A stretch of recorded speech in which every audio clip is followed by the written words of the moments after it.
ဒီနေ့ Microsoft ရမယ်ဒါပေမဲ့ Pickaxe တစ်ခုတည်းနဲ့ချောင်းတစ်ခုလုံးကိုတူးလို့ရပါတယ်ဗျ Alright guys အခုဆိုရင်ကျွန်တော်တို့ wall တစ်ခုတည်းကို spawn လာပြီဖြစ်ပါတယ်ခင်ဗျာငါးတွေများလာတယ်ဒီမှာ4ကောင်5ကောင်လောက်ဟာဆိုတော့ကျွန်တော်တို့ဒီနေ့လောက်ပြသွားမှာကတော့ Pickaxe တစ်ခုရှိရပေါ့နော်ဒါပေမဲ့ဒီ Pickaxe ကရိုးရိုး Pickaxe တော့မဟုတ်ဘူးဘယ်လိုမျိုးလဲဆိုတော့အခု Pickaxe ကိုကျွန်တော်တို့ upgrade လုပ်လို့ရပါတယ်အခုဗျာကျွန်တော်လက်ထဲမှာဆိုရင်တော့ဖြစ်အဲ့ဒီ Pickaxe ကိုကင်ထားတယ်ဒီမှာတွေ့လားဒီ Pickaxe ကိုတော့ကျွန်တော်တူးလိုက်ရင်တော့ဘာမှမဟုတ်အောင်တာမန် Pickaxe တစ်ခုပဲပေါ့တိုးတော့လေဒီဟာ upgrade လိုက်ရင်တော့ဒီဟာတောင်တစ်ခုလုံးကိုတစ်ခါတည်းနဲ့တူးလို့ရမှာတော့အဲ့ဒါကြောင့်မလို့ကျွန်တော် upgrade ဖို့အတွက်ကြောက်တော့အမြန်တူးလိုက်ရအောင် Okay ခမရကျွန်တော်တို့မှာဆိုရင်တော့ဖြစ်ကြောက်တော့တွေလောက်ရေးဗျအဲ့ဒါကိုဒီမှာတစ်ချက်ရှိနော်ဒါ cobblestone ရိုးဟာနော်ဟုတ်တယ်နော်ဒါရိုး cobblestone နော် guys တဲ့ရိုး cobblestone ဘာမှမဟုတ်နော်အဲ့ဒါကိုကျွန်တော်တို့တွေ crafting table ထဲမှာဒီလိုမျိုးချလိုက်ရင်တော့ wow superior cobblestone ဆိုပြီးရရပါတော့ဒါကတော့ super power တွေပါတဲ့ cobblestone ပဲဖြစ်ပါတယ်။ရောက်တော့ကျွန်တော်မချပြတော့ဘူးမော်တော့ဘာဆိုတော့နည်းနည်းစေးကြီးလို့ကျွန်တော်တို့ဒီမှာ8ခုလွတ်လိုက်ရပေါ့။ Okay အဲ့ဒါပြန်နေ view တခြားကြည့်ထားတော့ stone pickaxe တစ်ခုကိုကျွန်တော်အလဲမှာထားမယ်။ပြီးတော့ဒီ superior cobblestone နဲ့ဘေးနားမှာ8ခုစလုံးကားလိုက်မယ်ဗျ။အဲ့ဒါဆိုရင်တော့ဖြင့် A few moments later. Okay guys ကျွန်တော်အခုမှသိခဲ့ဗျတကယ်တော့ stone pickaxe နဲ့မရဘူး wooden pickaxe နဲ့ပဲရတယ်အဲ့ဒါကြောင့်မလို့ဒီမှာတွေ့လား superior pickaxe ကိုဒီမှာ8ခုနဲ့ကားလိုက်တဲ့အထက်မှာ wooden pickaxe တစ်ထောင်ထည့်အဲ့ဆိုတော့ဒီမှာ ultimate wooden pickaxe ရလာပါတယ်ဗျ Okay ဆိုတော့ကျွန်တော်တို့ဒီဟာကိုတစ်ချက်နှိပ်လိုက်ရတဲ့တော့ ultimate wooden pickaxe ရတော့မှာဖြစ်တဲ့အတွက် Okay count down လုပ်လိုက်ရအောင်ဒါကျွန်တော်ရည်နေတဲ့အချိန်မှာ bro 3 to 1 ပြရနေ bro subscribe လုပ်ပါတော့2 1 Okay let's go yo Alright ဒါတော့ ultimate wooden pickaxe ဒါဘာဖြစ်မလဲchunk mining 1ပါတယ်တဲ့ညနွားဒီမှာဘာလုပ်နေလဲဆိုတော့ကျွန်တော်တူးကြည့်အောင်chunk mining 1ကဘယ်လောက်ကျန်းမလဲ What the heck ခါအပြင်မှာဘာဖြစ်ရလဲရ Wait Oh my god တော်တော်ပြသွားဆက်တူးကြည့်အောင် Oh ဟုတ်လားအောက်ဘက်တွေတူးကြည့်အောင်ဒါ Yo bro chill တော့ဟိုကchunk mining 1ပဲရှိသေးတယ်လေရောင်ရေးဒါချမ်းတစ်ခုတော့မပြည့်ဘူးဗျာဒါပေမဲ့တော်တော်လေးတော့ကျန်းတယ်ဟာဟိုကဒီကပစ္စည်းကောက်လိုက်ရင်ဘယ်နှတုံးအောင်လေးဟာအော် cobblestone 20နီးပါးတော့ကြာတော့ဒီကနေနော်အော်ဒီလောက်ဒီကတော့ဒီလောက်ကျန်းနေလို့ကတော့ကျွန်တော်6မိုင်းနဲ့2ကရောဘယ်လောက်ကျန်းမလဲဗျာကျွန်တော်မှလုံလောက်လားမသိဘူးဗျာဒီဟာကိုကျွန်တော်အများကြီးခရက်မယ်နော်အများကြီးခရက်မယ် Okay ဒီဟာရရနော်ပြီးတော့ဒီဟာနောက်တစ်ခွက်ရှိသေးတယ်ဒါ superior cobblestone နဲ့မပြီးသေးဘူးဒီဟာကျွန်တော်ကိုဟိုဒီလိုမျိုးချက်လိုက်ခါမှာတော့better superior cobblestone ရပါတယ်။နာမည်ကပို့ပြီးတော့ရှည်သွားတယ်ပေါ့။အဲ့ဒါကျွန်တော်တစ်ချက်ယူလိုက်ပဲပုတ်လောဆယ်ဒီဟာနဲ့ကျွန်တော်ဘာလို့လွတ်လို့မရသေးဘူးပေါ့ဒီတစ်ခုနဲ့ကျွန်တော်8ခုရှာမယ်8ခုရှာပြီးမှဒီ wooden pickaxe နဲ့ပေါင်းလိုက်ရင်တော့လုံးဝကိုchunk mining အစ်စ်ရမလား။ကျွန်တော်တက်သားတော့မလောက်ပါလား။အေးကျွန်တော်လက်နဲ့တူးမိတော့မလို့။ Oh okay ဒီလောက်ဆိုရင်တော့ရအဲ့ဆိုရင်တော့ကျွန်တော်ဒီမှာဟိုဟာလေးဝေးကျွန်တော် X လောက်စီရတော့မလို့တော့နော်ဒီဟာလေးနဲ့တူးလိုက်ရုံပဲဗျဘယ်ရပဲလာရော့ဒီဟာနဲ့တူးလိုက်မယ် Oh god များလိုက်တာတာကြီးဟာ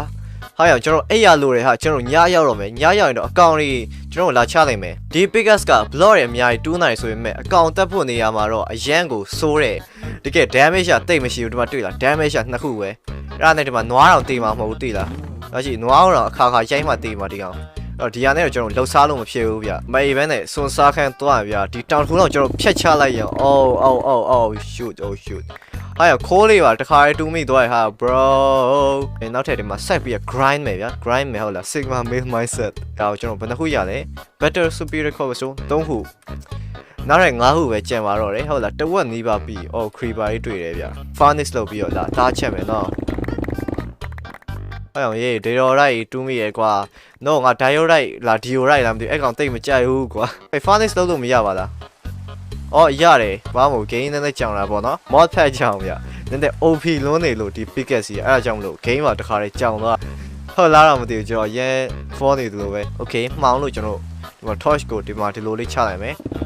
Okay ဒီဟာနောက်ဆုံးပြပြီ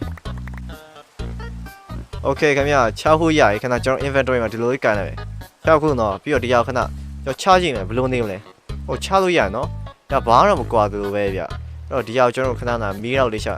ပြတာဘာမှမကွာနော်ဒီဟာတူးလိုက်ရအောင်ဒါဆိုလဲတကယ်ဘာတော့တိတ်မထူးဗျ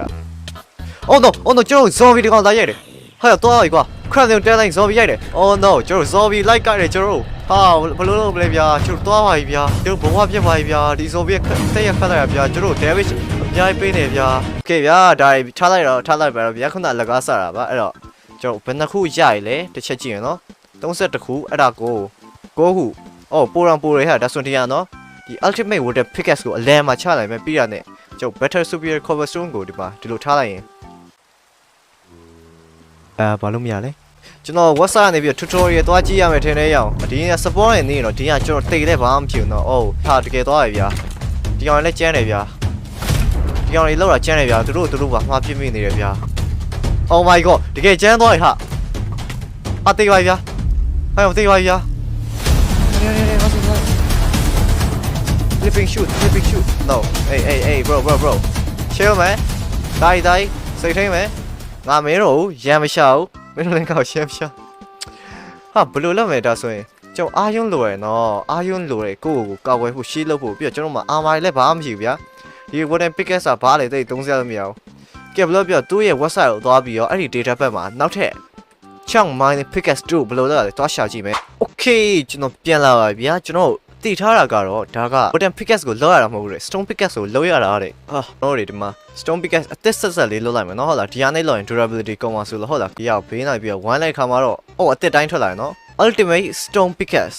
ကျန်းပါပဲနော် oh my god ဟေ့အောင် inventory ထဲတန်းအောင်ရောက်တယ်ဟာဒါတော့ chunk mining 2အေးရောရန်ကိုကျန်းလုံးမှာဒါကြီးရတော့ဒါနှိမ့်ဆယ်ပဲဖြစ်မှာလာသွားရအောင်ကွာအဲ့ဒီနေရာလားချတယ် oh no oh နင်းနေလေးညမမပြေဘူးကျွန်တော် keep inventory on လို့မလို့ဒါပေမဲ့ဟာတော်ရင်မရှိတော့ပါဘူးညာဆိုပြီးတော့မုံတော့တာ okay ကျွန်တော်ပြန်ရောက်လာပြီ skeleton ကိုလည်းပြန်တွေ့ပါတယ်ဒီကောင်နဲ့ကျွန်တော် PVP ချပါမယ်အဲ့ကောင်တော့နည်းနည်းကျန်းတယ်ပေါ့နော်တူးချင်တယ်ဒီຢာလေးကိုမီးတော့ချမှွင်ကမမြင်ရငါတူးတဲ့ဟာ let's go oh my flipping god ဟေးရောမပြီးသေးဘူးလားရှေ့ဘလောက်တော့ကျဲလို့တာလေကျဲသွားရင်လည်း sorry ပါဗျာဒါပေမဲ့ yo bro that is next level bro လက်တော့ okay save ရနော်ဟိုငါအောက်တူးခိုင်းရလေ oh my god တော်တော်ကျန်းနေဟာဝယ်ဟိုမှာ XP တွေပါကျတယ်ဒီမှာ torch လောက်လိုက်မယ်ရော့ဒါလွတ်ပြစ်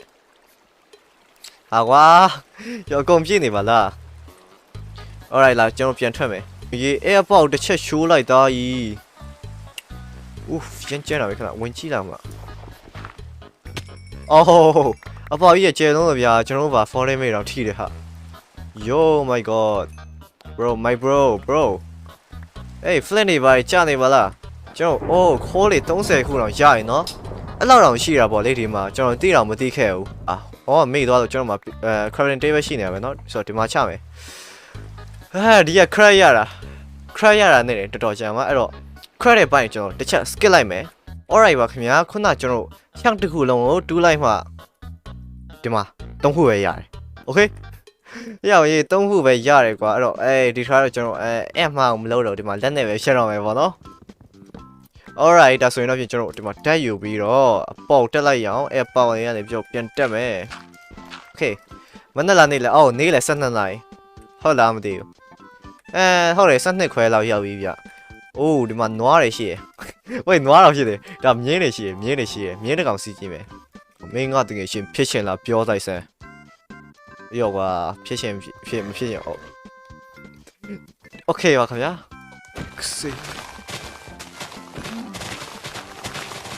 ဟာရောကြီးဟာကိုလိုကြည့်ရအောင် block တွေတူလို့ပြတ်နေဟာဒီမှာကြည့်ပြကျွန်တော် grass block တွေတစ်ခုဖြတ်လိုက်တာဟာရောကြီးအေးပါကွာ grass လေးတစ်ခုဖားရိုက်မိတာကွာအဲ့လိုဖြစ်သွားတယ် no မင်းတို့နွားကိုတက်ရင်းနေကွာငါ grass ကိုဖြတ်မိလို့ကွာတိလားမင်းကွာရောအဲ့ဒါမင်းကြောက်ကွာသွားပြီကွာ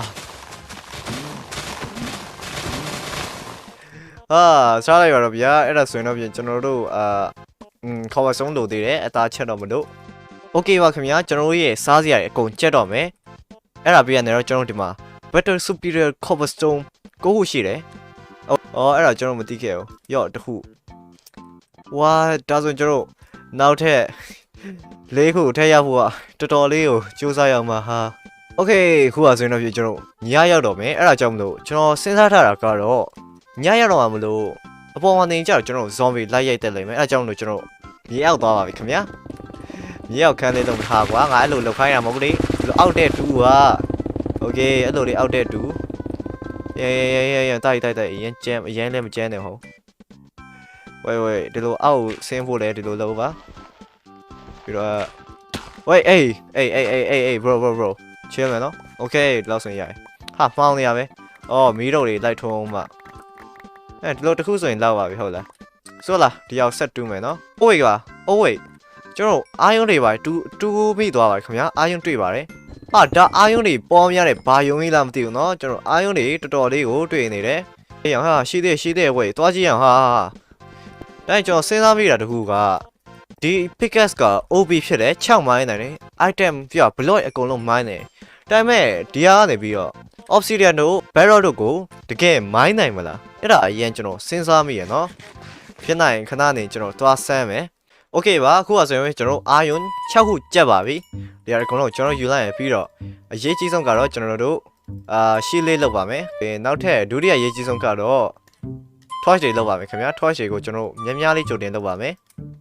ရော30ခုလောက်အောက်ကိုတူးပါမယ်ปุ๊บ wine level ဘယ်လောက်လဲ56ရောက်နေပါတယ်ညအဲ့လိုမသွားခိုင်းပါအေးအဲ့လိုအောက်သွားခိုင်းတာရောက်တယ်အဲ့လိုအပေါက်ဖောက်ကောင်းတယ်တားရတော့ယောနာမန်ဒါလုံးဝ1 check က16ဟာ no ကျွန်တော်ဒီအပေါက်မှာတော့မပြုတ်ကြချင်ဘူးကွာယောဒါကြီးကလုံးဝပေါက်ရနင်းနေရပဲရအောင်ဟာဒီတိုင်းကျွန်တော်ရိုးအောက်ဆင်းလို့မဖြစ်သေးပါအောင်ဒီကအောက်ကိုဘယ်လိုဆင်းရမလဲကိုလိုတော့ကြံဖန်ပေးကြပါဗျာ Okay ပါခင်ဗျာအခုကဆိုရင်တော့ကျွန်တော်ဒီအောက်ကိုသွားမယ်နီးလန့်ကိုကျွန်တော်သိပါပြီအဲ့ဒါကတော့ ladder ထက်ဒုတိယအကောင်းဆုံးကတော့ stair ပါဒီမှာပေါ့နော်ကျွန်တော် stair တွေကိုလုံမျိုးလေးနဲ့လှုပ်သွားပါမယ်ဒီမှာတွေ့လာဒီ block လေးအေးဆေးသွားပါမယ်ပြီးတော့ဒီမှာမီးတုံးနဲ့ထိုးပါမယ်လမ်းမြင်အောင်ပေါ့နော်ပြီးတော့ဒီလိုလှုပ်ရှင်းအဖြစ်ကျွန်တော်အပေါ်တက်ရလဲပို့လွယ်ပါတယ်ဒီမှာအေးဆေးဖြစ်ပြီးယောဟာကျွန်တော်ဒီအကြံကိုခေါင်းကနေမထွက်ခဲ့ဘူးခဏတုန်းက bro Okay ကျွန်တော်အောက်ရောက်တော့မယ်နော်ကျွန်တော် block description ပေးမယ်နီလန်ကြလောက်တာဖြစ်ပါတယ်ဆိုတော့ဒီမှာဒီလိုခဏထားပါမယ်နော်ပြီးတော့ဒီက block လေးယူမယ်အော်အများကြီးပဲဟာအဲ့ဆိုကျွန်တော်စခန်းကိုဒီမှာခဏပြန်လာချမယ်နော်အပေါ်ကနေပြီးတော့ကျွန်တော်ခုနတုန်းက crafting table နဲ့ foundation ပြန်ယူလိုက်ရအောင်ခင်ဗျာ Okay ပါခင်ဗျာကျွန်တော်ဒီမှာပြန်ထားလိုက်ပါပြီအဲ့တော့အဲမှာကျွန်တော်ဒီမှာ iron ore 30နဲ့မှာ3ခုတောင်ကျွန်တော်ဘယ်ကနေရောက်ခဲ့လဲမသိဘူးဒါပေမဲ့ရခဲ့ပါတယ်အဲ့တော့ကျွန်တော်တရားချက်လိုက်မယ်ပြီးတော့ဒီဘင်းသားအာယုံကိုလည်းတခါလေးတူးပါမယ်ခင်ဗျာ Okay ဆိုတော့ကျွန်တော်တူးလို့ဆင်ပြေတာကတော့ဒီဘက်တူးလို့ဆင်ပြေနော်ဒီဘက်လည်းတူးလို့ဆင်ပြေဒါဆိုရင်ဒီဘက်နဲ့တူးလို့ရမယ်ကျွန်တော်ဒီဘက်တူးရှင်ပေမဲ့ဒီဘက်မှာကျတော့ဟိုအားရှိပြီးသားဆိုတော့ကျွန်တော်ဒီဘက်ကိုတူးလိုက်ပါမယ်ဒီကနေစတူးလိုက်မယ်ဟုတ်လားပိုကောင်းမယ်ထင်တယ်ရော Okay ကောင်းပြီခင်ဗျာ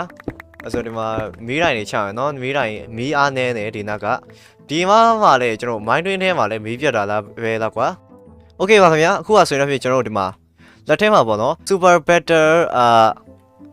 superior cobblestone အဲ့ဒါ8ခုရပြီပြီးတော့ကျွန်တော်ဒီမှာ iron တွေလည်းအများကြီးရှိဆိုတော့ဒီထဲမှာiron pickaxe လောက်ရမယ်တဲ့ကျွန်တော်ဖတ်တာကတော့ပြီးတော့ကျွန်တော်ဒီဟာကိုဘေးနားနေပြီးတော့ဒီဟာ8ခုနဲ့ကားရမယ် Yo ultimate iron pickaxe ရပါပြီကျွန်တော်ဒီဟာနေရာလုံးမယ်ရော့ Okay ဒါကြီးကဘယ်တော့ကြမ်းမလဲမသိဘူးနော်ကျွန်တော်ဒီနားကိုပဲဆက်တူးကြည့်လိုက်မယ်ဗျရောတာအော်ဘာမရဘူး Hey yo dude ကျွန်တော် PC မှာထည့်သွားတယ် Hey yo bro Hey yo ကဘာမရဟာဘယ်လောက်တော့လဲ Yo ဒီအရဲ့2ဆလောက်ဟာ Yo ဒီကဒီလောက်လင်းနော် Bro တေချာမြင်အောင်တိုင်းမဲ့တော်တော်ကြီးတယ်ကျွန်တော်ယုံလိုက် Trust me bro ကျွန်တော်အောက်ဆင်းဖို့တော့ရအောင် Holy moly ယောဘယ်ရောက်လဲဘယ်တော့ရောက်လာမရောက်တော့ဒါမဲ့ bro ဒီချက်ရှိုးလိုက် sheesh နေရပဲရောင်ရေးလုံးဝ share ကွာဒီဟာကြီးอ่ะဟာကွာကျွန်တော်ရဲ့ဒီ stone ဟိုอ่ะအလကားဟာကြီးလဲကျွန်တော်လှုပ်ပြစ်ချင်လာပြီကွာ စုံကတော့ဖြစ်နေဒီ wooden ဟာလေးလှုပ်ပြချင်လိုက်ဒါပေမဲ့ထားရပါဒီဟာလေးကျွန်တော်ယူထားမယ်ဒီဟာရဲ့ကျွန်တော်နောက်ဆုံး level ရောက်သေးတော့နောက်ဆုံး level ကျတော့ diamond pickaxe ဒီ diamond pickaxe ကတော့ yo one chunk ကျော်တော့ရရှင်ရလာတယ်နော်ဒီခါတော့ okay ပါခင်ဗျာအခုကဆိုရင်ကျွန်တော်မှာအာယုံအင်ကော52ခုရှိပါတယ်အဲဒီတော့ကျွန်တော်ဒီဟာတွေကိုသုံးပြီးတော့အာယုံအမှာအပြည့်ခုပဲလောက်လိုက်ရအောင်ခင်ဗျာကျွန်တော်ဒီမှာပစ္စည်းရမြန် cranny ပြရမယ်နော် bro တို့ဒီမှာကြည့်နော်ဒါဟုတ်တယ် chest plate နော်ဟုတ်လားအဲ့ဒါပြန်တယ်ဒီမှာကြည့်နော်ဒီလိုလောက်ရတယ်ကိုလိုတို့ဒီမှာကြည့်ထားဒီမှာနော် yo ဒီမှာကြည့်အာမကိုကျွန်တော်အများကြီးကိုတစ်ခါတည်းနဲ့ crack လိုက်ရဗျဒါကျွန်တော်အာယုံမန်းဖြစ်ပါပြီဟေးဒီမှာအများကြီးပို့ရဒီမှာကြည့်အာယုံ or 29ခုတောင်ခိုးလား okay လောက်ရပါတယ်ဆိုတော့ကျွန်တော်တော်တော်လေးတော့ဆက်တူးရမယ်ထင်တာပဲဆိုတော့ကျွန်တော်အောက်ဆင်းရင်ကောင်းလားဒါမှမဟုတ်ကျွန်တော်စဉ်းစားနေအောက်ဆင်းရင်ကောင်းလားခဏလေးyo what the hell ဒီက vlog လေးပြောချလိုက်တာမီးလင်းတယ်ပေါ့လေဒီဟာလေးက oh my god ဒီဟာကျွန်တော်ဓာတ်လုံးမှရှင်းမယ်ဆိုရင်ရော့ကွာဓာတ်တစ်ချက်အဲ့ကောင်လေးကျွန်တော်မကြောက်တော့ဘူးလို့မဆိုလို့ကြောက်သေးတယ်ဟာကွာဟာဒီနာကျွန်တော်ပစ္စည်းအများကြီး spawn သွားတယ်ကွာ okay ပါဗျာအဲ့ဆိုကျွန်တော်ဒီဟာတူးပြီးတော့လားအောက်မှာသွားမယ်ကွာအောက်မှာသွားပြစခန်းချောင်းအရင်ဆုံးတော့မချခင်ပစိန်လေးကလှုပ်ထားလိုက်မယ်ဟုတ်လားလူသုံးလေးပေါ့လူရင်သုံးပြီးတော့ဒီကကိုရော့ဒီလားကိုချပြီးတော့လားဝေးဒါပြန်ကောင်း okay သွားလိုက်ရအောင်အဲ့ကောင်လေးသွားချမယ်ဟေးချစ်ဟေးအဲ့လိုငါ့ကိုဖြစ်တယ်အချင်းချင်းဖြစ်တယ်ထင်တယ်တိုင်းမဟုတ်ဘူးအေးကွာမင်းဆိုဒီမှာကြောက်မင်းပြစ်ချက်မင်းမခံရအောင်ဟာအဝေးတယ်ဟာငါတိုင်ဝင်သိသွားပြီကွာမင်းလာချလိုက်နားပါလေကွယ်ညဇော်ဘီကဘာလို့ပေါ်တက်ချင်နေရလဲအဲ့တော့တကယ်ပါမပေါ့ကွာအပေါ်တက်ချင်တယ်အပေါ်ဘာရှိလို့လဲစပိုက်ဒါမင်းကိုနှောက်ရှက်လို့လားညစပိုက်ဒါငါ့ကိုမချောလိုက်ရမင်းဘာလို့အပေါ်တက်သွားတော့မင်းကလည်းတကယ်ရှင်းလား we are friendly okay friendly တယ်ဒီနေ့ချမ်းမှာခဏလိုပဲပြန်ထားလိုက်မယ်ပြီးတော့ဒီထက်မှာကျွန်တော်အာရုံပြချက်ပါမယ်ခင်ဗျာ one level ကို12ထိသွားပြီးတော့ diamond ရှာလိုက်ရအောင်နော်diamond ရှာရမယ်ကွာလာရော့ကွာ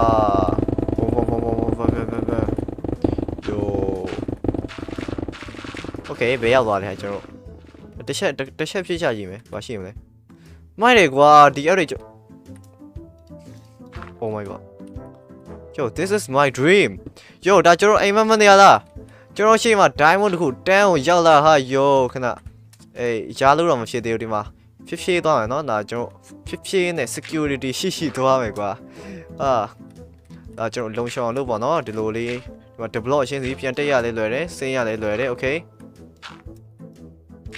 okay ကျွန်တော်အောက်ရ oh my god goal လေးပါတွေ့တယ် yo အရေးကြီးဆုံးကတော့ diamond က diamond ကိုကျွန်တော်ဒီ iron pickaxe နဲ့တူးလို့ရမလား okay ခဏဒီကအမှိုက်လေးကျွန်တော်ခဏလွှတ်ပြမယ်မဟုတ်ကျွန်တော် inventory ထဲကို diamond မရောက်ဘဲနဲ့နေလိုက်မယ်ဆိုတော့ကျွန်တော် diamond ကိုရော့ရ oh my god ဟဲ့အောင်ရေးအများကြီးရှိတယ်တခါလေးရော့ဘယ်နှခုတောင်လဲokay diamond 6ခုတောင်ရောက်သွားပြီရော redstone တွေပါရဟာ yo let's go ဆက်ရှိဟာ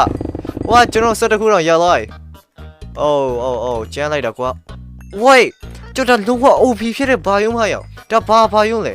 ဒိုင်းမအများကြီးတစ်ခါလေးတွေ့နေဒါတောင်ထဲမှာပုံးနေနော်ဒိုင်းမကဟဲ့အောင်ရေကြောင်လုံးတွေကြားထဲမှာပုံးနေတယ်โอเคအဲ့တော့ကျွန်တော်မြန်တူးလိုက်ရအောင်တော့ဒါနဲ့ဒီဒိုင်းမကဘာလို့ပြောင်းပြန်လို့ပုံစံဖြစ်နေတာဒီဟာတွေရောပဲထူးဆန်းတာဘယ်လိုကြောAC က I don't care I don't give a care အဲ့ရောက်ရေလောကကျွန်တော်အင်္ဂလိပ်စကားတက်တောင်ထွေလိုက်ရ bro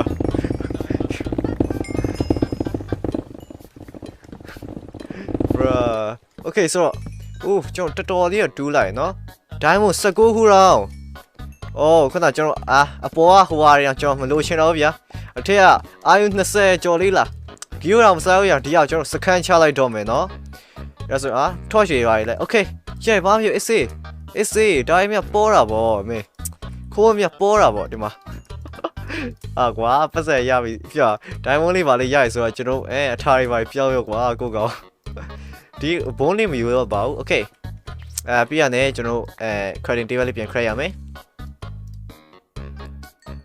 yo crafting table ကိုကျွန်တော်ဒီမှာချလိုက်မယ်နော်ပြီးရနေ okay ဒီမှာချမယ် ကျွန်တော် goal နဲ့ရောထိုးကလောက်ရသေးလားမသိဘူးဒီမှာကျွန်တော်လောလောပိုပိုလေးပေါ့နော် goal လေးချထားလိုက်မယ်ချက်ထားလိုက်မယ်ပြောတာဆိုတော့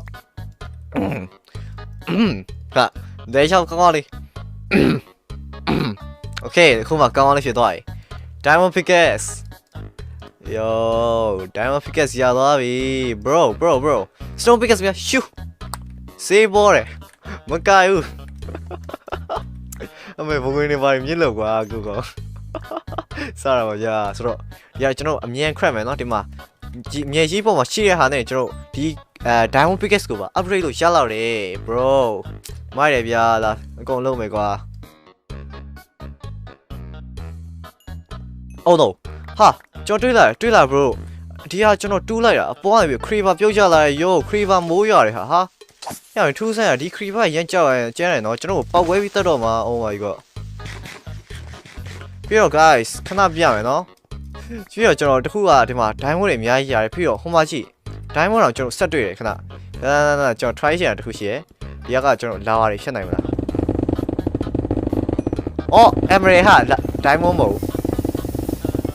ဟာကွာ value ပြ emerald လေးကိုကျွန်တော်ယူလိုက်မယ်နော်ရော့ဒါနဲ့လဲမယ် Okay emerald တတုံးရပြီဗျာကျွန်တော် villager တော့မရှိဘူး Yo လာပါနဲ့နီးလိုက်တာဒီနေရာက Okay ကျွန်တော်ဒီ oh mine twin ကိုအဲ့ဒါကျွန်တော်လာအများကြီးဆက်တူးလိုက်ရအောင်ခင်ဗျာညကျွန်တော်ကွာဒီကဘာမကုန်မချင်းတူးမယ်လို့ပါတော့ဒီအောင် Okay guys ခုကဆိုရင်ကျွန်တော်တို့ရဲ့လက်ထဲမှာပေါ့နော် super better superior cobblestone 92ခုရှိပြီကျွန်တော်ပြောချင်တာကတော့ဒီຢာတွေကိုကျွန်တော်တို့ crafting table ထဲထည့်လိုက်ရင်တော့ဒီမှာ8ခုအတိအကျရပြီပေါ့နော်ဒီဟာရဖို့ကျွန်တော်ဟိုမှာလိုက်ပြပါမယ်ကျွန်တော်တော်တော်လေးတူးလိုက်တယ်ပေါ့နော်ဒီမှာကြည့်လိုက်ပါ yo ကွာပြီးတော့ဒီနောက် silver fish တွေ spawn လိုက် skeleton တွေ spawn လိုက်နေပေါ့နော်ကျွန်တော်တော်တော်လေးချလိုက်တယ်ပြီးတော့ဒီမှာဒါရင်းဒီလာနဲ့လည်းနည်းနည်းတော့ဖြည့်ရှင်းလိုက်တိတ်တော့မဟုတ်ဘူးပေါ့နော်ဒီလောက်လေးပဲကျွန်တော်တူးလိုက်ရတယ်ဒီကတော့ကျွန်တော်တိတ်မတူးဖြစ်ဘူးအဲ့ဒီအထဲပိုင်းတော့ဆိုတော့ကျွန်တော်နောက်ဆုံးမှာတော့လုံးဝကို final level okay chunk miner pickaxe final level chunk miner 4 achievement ပေါ့နော်ဒီမှာ diamond pickaxe ကိုကျွန်တော်အလင်းမချပြီးတော့ဒီ super idol cobblestone ကိုဟာကွာပြောင်းနေ ultimate diamond pickaxe ရပါပြီ yo ဒါတော့ chunk miner 4ရှိတယ်ဟုတ်ခင်ဗျာ oh my god PC ပါထစ်တယ်ဟာကျွန်တော် PC မထိန်းနိုင်ဟာဝေးကောင်းရင်တော့ပေါ်တယ်ဟာ Oh my god ဒါ ocean ဟာရောင် Oh my god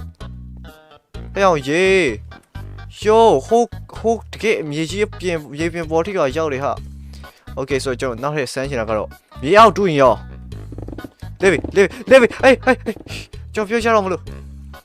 Oh ဒါမဲ့ one chunk ပဲနော် तू အကျယ်က one chunk ပဲအောက်ဆက်မသွားတော့ရအောင် Wait what limit ရှိရလား Oh my god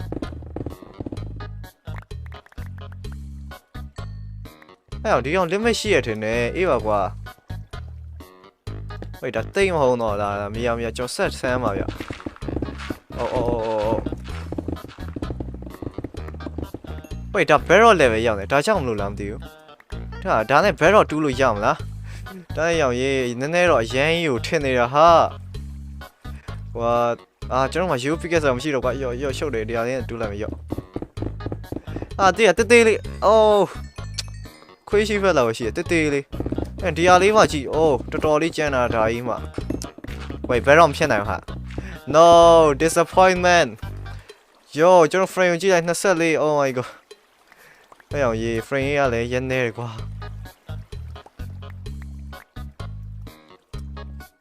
ဆိုတော့ကဲရောင်ရေးအရန်ထစ်တယ်ကျွန်တော်တခြားနေရာကိုလဲလဲအောင်အဲ့ဆိုရင်ဒါတော့ဒီလိုနေထားပြကျွန်တော်ဘိုင်လုပ်မယ်။ဝေးကျွန်တော်ခဏလှအောင်လို့ဒီလိုလုပ်မယ်။ဘို့ခဏရေးနော်။ရော့ pickaxe တခုလွတ်လိုက်ပြီးတော့ကျွန်တော်ဒီမှာပေါ့နော်diamond တွေလည်းအများကြီးတွေ့သွားအဲ့တော့ဒီ diamond ပိုတာလေးနဲ့ S တခု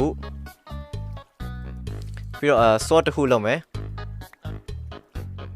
အမေ sword တခုရပါပြီ။ရောဒါရီလှုံ့ပြမလို့ Okay ကျွန်တော်မိုက်ခဏခဏလာဒီရမလို့ရလှုံ့ပြ Yo အစင်လိုက်လေအမေဒီ gold pickaxe ကတော့ yellow pickaxe ပေါ့နော် အလကားကောင်ဒီကောင်လေးမှာတကယ်ကျန်းတာပေါ့နော်ဆိုတော့ကဲဒီ item တွေကြောင့်မလို့ကျွန်တော် gain ထစ်တယ်လားအပြင်လေးအောင်ကွာoh wait no မရှိဘူး oh god အိုးကျွန်တော်ရှိလို့တော်သေးတယ်ရှိလာကျွန်တော်အသက်ကိုကယ်သွားတယ် okay bro ဒိုင်းမော့မြားရဲ့တဲ့အသက်ကိုမကယ်ပါဘူးရှိတစ်ခုကလာတဲ့အသက်ကိုကယ်ပါတယ် wait a second ကျွန်တော်ဟာရခဏနေဦးဟာရရေးမဖြစ်သေးပါဘူးကွာကျွန်တော်ဖုန်းမဖြစ်တော့မယ်မဖြစ်သေးဘူးခဏဒီကောင်ကြီးလိုက်လာတယ်နော်အဲ့ဆိုခဏလာကျွန်တော်အောက်မှာဖုန်းဝင် wait မေးတော့ကျွန်တော်ချောင်းမှာရဖြစ်ခဲ့ညအောက်ဘက်ကိုတိတ်မတူးပါဒီကောင် what no ကွာ disappointment ဒီလိုဆိုရော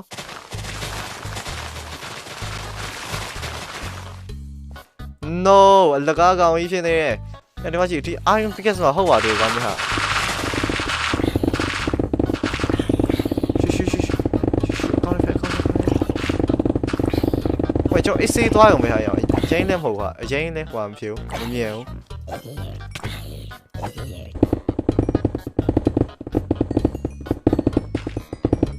။ Guys wait ကျွန်တော်1 FPS နဲ့ကျွန်တော် game run နေဟာရအောင်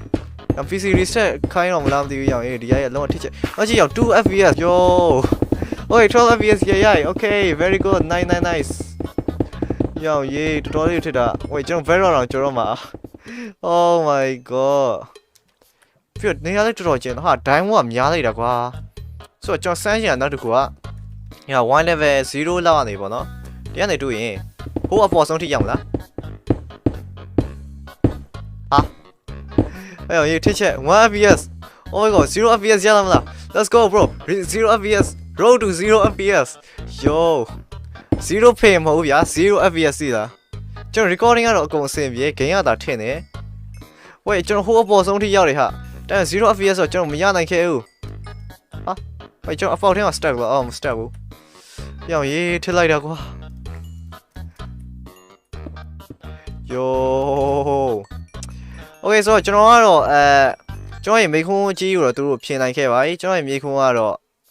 0ကနေပြီးတော့ဟိုအပေါ်ဆုံးထိကို chunk miner နဲ့ mine နိုင်မလားတကယ်လည်း mine နိုင်ခဲ့တယ်ပြီးတော့ one chunk လည်းတိကျလည်းဖြစ်ခဲ့တယ်ဒီ video ကလည်း playback မဖြစ်ခဲ့ဘူးပြီးတော့ကျွန်တော်ခြေတွေပါလည်းမတုံးခဲ့ဘူး okay finally ဆိုတော့ဒီ video ကြည့်ရှုပေးလို့ကျေးဇူးတင်ပါတယ်ဆိုတော့လည်းနောက် video မှာဆက်တွေ့ပါမယ်နောက်ထပ် video လည်းထပ်ကြည့်လိုက်ပါ bye bye